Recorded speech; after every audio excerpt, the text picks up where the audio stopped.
तो दोस्तों आज का टॉपिक है कि कैसे हम अपनी लर्निंग स्किल यानी कि याद करने की जो क्षमता है उसको बेहतर कर सकते हैं और ज़्यादा से ज़्यादा डेवलप कर सकते हैं बहुत कम समय में और छोटे छोटे टिप्स के साथ। आपकी लर्निंग स्किल को डेवलप करने के लिए यानी याद करने की क्षमता को बढ़ाने के लिए दो माध्यमों का हम लोग उपयोग करेंगे।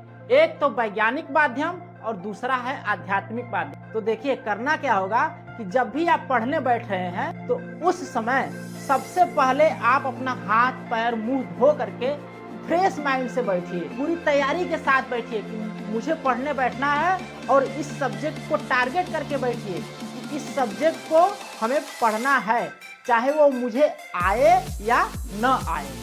तो उसके लिए पहला काम ये हो गया और दूसरा काम उसके साथ साथ आप केवल किताब लेकर के ही मत पढ़िए, एक नोटबुक और एक पेन लेकर के भी बैठिए। जो भी टॉपिक पढ़ रहे हैं, जो भी सब्जेक्ट पढ़ रहे हैं या जो भी आप चैप्टर पढ़ रहे हैं, उस चैप्टर में अगर कोई भी चीज आपको अच्छी लग रही है, समझ में आ गई, तो उस चीज को तुरंत उसी नोटबुक में स्वतः फिर से लिखिए। एक बार फिर से जब आप लिख लेंगे तो मैं गारंटी दे रहा हूं कि वो चीज दोबारा आपको कभी भूलेगा नहीं। और दूसरा चीज क्या करना है, उसमें से जो चैप्टर या जो सवाल मान लीजिए नहीं आ रहा है, जो प्रश्न नहीं समझ में आया ना, उस प्रश्न को भी आप नोट कर लीजिए। नहीं तो देखिए अमूमन होता क्या है कि बच्चों को अगर जो चीजें नहीं समझ में आती हैं तो उसको लोग छोड़ देते हैं, बोलते हैं कि चलो फिर बाद में देखा जाएगा, और बाद का वो हमेशा के लिए बाद ही हो जाता है, उस पर लोग ध्यान। और अगर आप आध्यात्मिक दृष्टि के माध्यम से अपने आप को बेहतर करना चाहते हैं, अपनी आत्मशक्ति को बढ़ाना चाहते हैं, अपनी लर्निंग स्किल को डेवलप करना चाहते हैं, तो इस वीडियो के माध्यम से हम लोग जान सकते हैं और सीख सकते हैं। आइए देखा जाए कैसे। देखिए, जहाँ पर विज्ञान खत्म होता है वहीं से आध्यात्म शुरू होता है। स्वामी विवेकानंद जी के पास भी एक ऐसी शक्ति थी जिसके माध्यम से वो किसी भी बुक को, किसी भी किताब को मात्र देख भर लेते थे।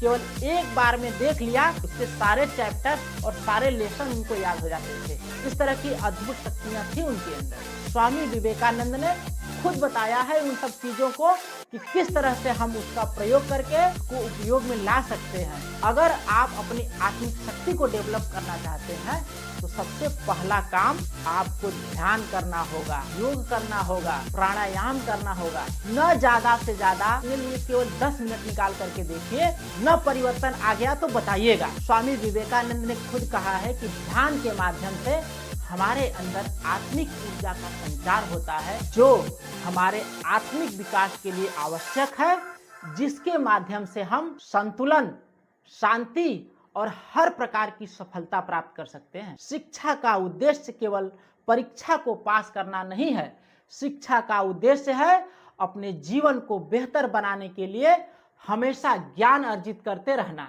स्वामी जी ने कहा है कि समय का सदुपयोग हमेशा करें। समय पर किया गया कार्य ही सच्चा कार्य है, क्योंकि समय ही जीवन है और ये आने वाले समय में ये समय ही तय करेगा आपका समय कैसा होगा। और स्वामी जी ने अगला टिप्स और अगला उपदेश ये दिया है कि हमेशा कठिन परिश्रम करते रहिए। कठिन परिश्रम की वजह से कभी पीछे मत भागिएगा, क्योंकि कठिन परिश्रम ही सफलता की सबसे मेन कुंजी है।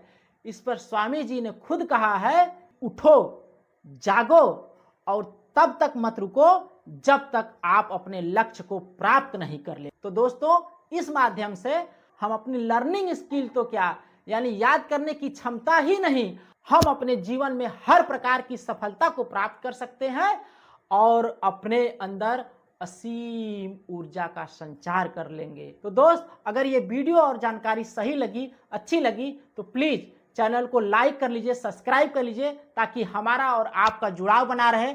हम आप लोगों के लिए इस तरह का वीडियो और मोटिवेशन लेकर के आते रहें। तब तक के लिए जय हिंद, वंदे मातरम।